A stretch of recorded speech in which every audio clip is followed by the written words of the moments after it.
तर मंडळींनो, स्वागत असा तुमचं आणखीन एका नवीन व्हिडिओत। कोकणात पहिलो पाऊस पडलो काय तुमच्या आमच्यासारख्या कोकणी माणसाक चाहूल लागतात ती बिळासून बाहेर पडलेल्या कुर्लेंका धरूची, चढणीचे मासे जाऊन धरूची।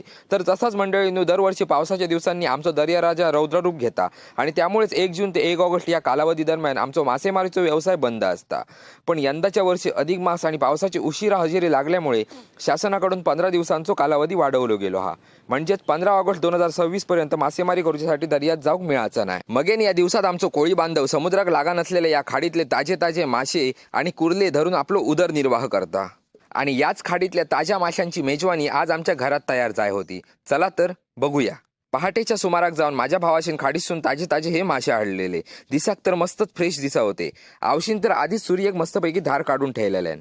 मगेन हैसर एक एक करून सगळ्या माशांका व्यवस्थितपणे सुटी करूक घेतल्यान। मासे सुटी करून झाले काय मेन काम असता ता म्हणजे बऱ्यापैकी माशांच्या तुकड्यांका धुवून काढूचा। 2-3 वेळा पाणी असून बुचकाळून काढले आणि हे मासे धुवून झाल्यानंतर कसले चकचकीत दिसा होते। मंडळींनो, तुमका सांगतोय केव्हा एकदा हे उकळत्या कढीत जातात आणि माका खाऊक गावतात असा झालेला। माशाच्या कढीसाठी लागणारा वाटण तर हैसर तयार केलेला होता आणि आंबटपणे येवच्यासाठी आवशीन हैसर ओले चिंच भिजत ठेवलेले।